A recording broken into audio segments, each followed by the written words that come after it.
I am going to start with Purple Valkyrie, episode 2.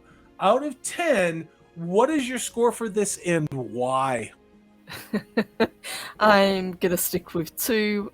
This show hasn't gotten any better. I didn't anticipate it was going to, and I would imagine that the rest of the episodes are kind of gonna go along the same vein. There are none of these characters that I care about. I don't care about any of them, any of the races. I mean, there were a few highlights. I thought Khazad Dûm looked great, but that's about it for this episode. I don't care about this maybe Gandalf character. I don't care about Gladriel stuck on the raft. I don't care about the humans. I don't care about the elves. Help me out, guys. What are we supposed to do? I don't care about anybody. What's Growly your Gear rating out of Gandalf. 10? What's your rating out of 10? Did you say 2 out of 10, Purple Valkyrie? 2. Yes, I'm gonna stick with 2 2. out of 10. Let's go to Nathan Amanda Manethrin, who's drinking his homemade mead. What is your rating and why? Actually, I had to go with stronger tonight with some Wild Turkey 101 rye. I love it, So, dude. You can't go wrong with the turkey. This is better than the last episode for me. It's a more solid 2 than just barely a generous 2. And that is solely based on the fact that there was a lot less Galadriel in this episode. Not exactly a glowing review. A solid 2. So this episode's a 1, man. I'm sorry. That it's terrible. Like, my God, everything is 2 people or 3 people talking about nonsense. You can watch scenes and not even have to listen to them. The dialogue got worse and worse and worse. You got Growly Gandalf who freaking just yells and kills, like, ooh, there's stars. Like, I mean, what the hell is that? You got the ocean. Makes no sense. No sense. She jumps into the ocean. People find her. Those people get killed. More people find her. Well, this ocean must, like Purple said, ocean must be pretty damn small, right? And then you got, the Westeros Express is in full effect in the show already, because you got fucking what was it, Celebrimbor and Elrond walked to fucking Khazad Dûm. They walked to Khazad Dûm. You've reached your F word threshold. I'm sorry. I apologize. That's I will okay. refrain. You had 3 in one sentence. You get 5 for a live stream. They walked flew them all to right Khazad there. Dûm. Well, it was worth it. Fast travel. They fast travel, just like Game of Thrones, season 7. It's like somebody said earlier, World of Warcraft. They use their Hearthstone and I Mage did that in teleport Skyrim there. as well. Yeah. I mean, it's Ghost like Riders and Morrowind. Hail to you, Matt. Hail to you, Matt. Go ahead. Finish up. Go ahead, Steve. You said 1?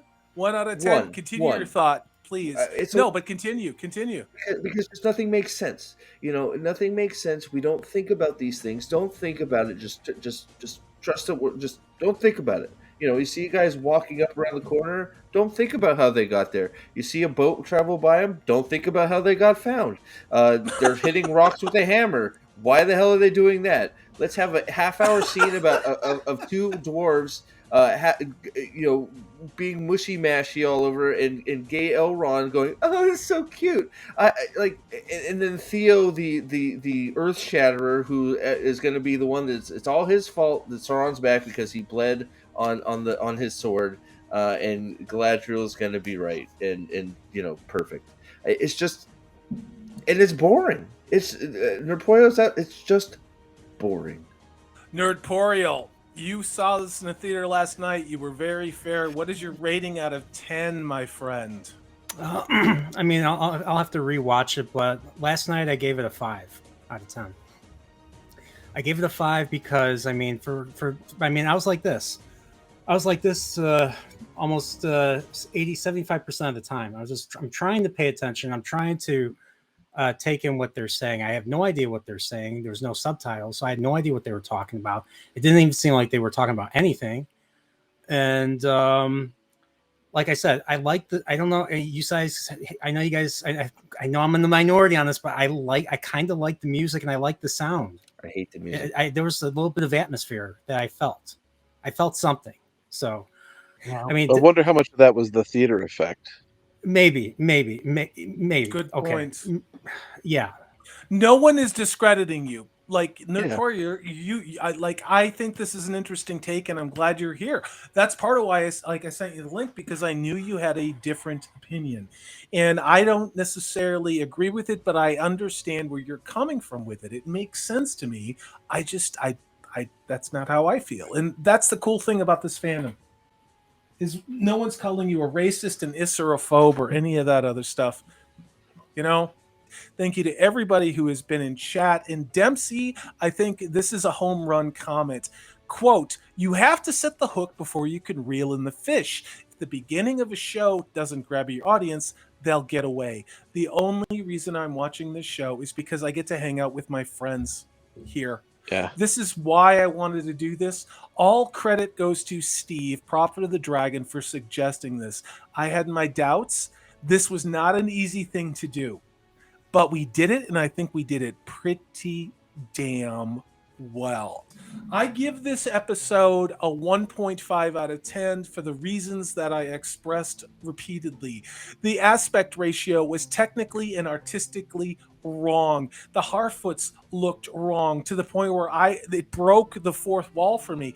All I saw was incompetent cinematography paced with incredibly bad pacing. It was distracting where every damn shot was two people talking at each other. I have removed Tolkien from this equation. This is not a Tolkien show to me. This is a generic fantasy show. As a generic fantasy show, it was horrifyingly bad, technically incompetent. I didn't care about the characters. I didn't like the casting. I had no emotional attachment. There were no stakes. I saw a lot of stuffing random shit into multiple storylines, none of which was compelling, which reminded me an awful lot of The Wheel of Time. I give this a 1.5 out of 10, and I give that begrudgingly because I am just kind of done with this kind of storytelling. This is the kind of storytelling where you can pick up your phone and order things off Amazon. You can check the news and you have missed nothing. The fact that they have applied the label of Tolkien and Middle Earth over this while producing a show lacking in such quality, depth, technical proficiency, bad cinematography, over-reliance on CGI is why I give it a 1.5. And I do so generously. We will be doing this again. Please leave a thumbs up, leave a comment, tell us what you liked, what you didn't like, what you want to see next week. Please have a good weekend, everybody. We can't wait to see you again. Bye. Bye-bye. See ya.